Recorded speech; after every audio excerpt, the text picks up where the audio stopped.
जन सुराज पदयात्रा के सूत्रधार प्रशांत किशोर ने कहा कि बिहार में 1250 परिवार के लोग ही यहां एमपी एमएलए बनते रहे हैं। हर पंचायत, ब्लॉक और विधानसभा में लंबे समय से ऐसे होते आ रहा है। भाजपा को आप बिहार में देख लीजिए।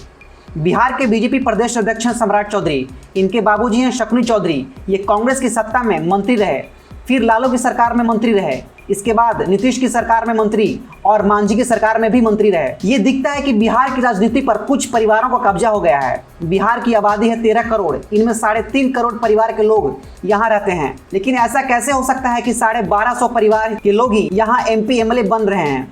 प्रशांत किशोर ने आगे कहा कि मैं गांव प्रखंडों में पैदल यात्रा करके लोगों को संगठित कर रहा हूं।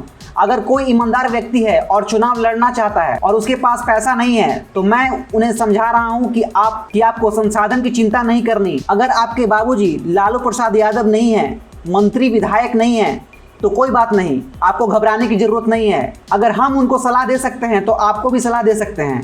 आपको सलाह भी दिया जाएगा और संसाधन भी। आइए और समाज में अपनी जगह और पहचान बनाइए। जन सुराज अभियान चलाया ही इसलिए जा रहा है ताकि समाज से अच्छे लोग ढूंढ कर लाया जाए और समाज का उद्धार किया जाए। सुनिए प्रशांत किशोर ने और आगे क्या कहा। बिहार में 1250 परिवार के लोग ही यहाँ एमएलए एमपी बनते रहे हैं। ऐसा नहीं है कि सिर्फ लालू जी के परिवार ही है। हर पंचायत में, हर ब्लॉक में, हर विधानसभा में। जैसे आप भाजपा का उदाहरण ले लीजिए। भाजपा के अभी अध्यक्ष हैं सम्राट चौधरी। इनके बाबूजी शकुनी चौधरी कांग्रेस में विधायक और मंत्री थे। जब लालू जी का दौर आया तो उसमें भी विधायक और मंत्री बने। जब नीतीश जी का दौर आया तो उसमें भी विधायक और मंत्री बन गए।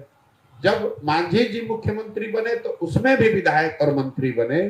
और अगर आज उनको लग रहा है कि भाजपा का दौर है तो भाजपा में भी उसी परिवार, उन्हीं के लड़के की जगह है। ये दिखाता है कि बिहार की राजनीति में कुछ परिवारों का कब्जा हो गया है। बिहार की आबादी है 13 करोड़, 3.5 करोड़ परिवार के लोग यहाँ रहते हैं। लेकिन ऐसा कैसे है कि एमएलए एमपी 1250 परिवार का ही आदमी बनेगा? उस व्यवस्था को तोड़ने के लिए ये मैं गांव-गांव लड़कों को संगठित कर रहा हूँ कि आप में वो अगर क्षमता है, जज्बा है, आप चुनाव लड़ सकते हैं तो आप आइए। आपके पास पैसा नहीं है, आपके बाबूजी लालू यादव नहीं है, मंत्री विधायक नहीं है, लेकिन उसके लिए घबराने की बात नहीं है। अगर हम उनको सलाह दे सकते हैं तो आपको भी सलाह दे सकते हैं। आपको सलाह भी देंगे और संसाधन भी देंगे। आप आइए, समाज के लिए, समाज में अपनी जगह बनाइए, राजनीति में जुड़िए, क्योंकि ये पूरा अभियान इस बात के लिए है कि समाज से अच्छे लोगों को राजनीति में लाया जाए।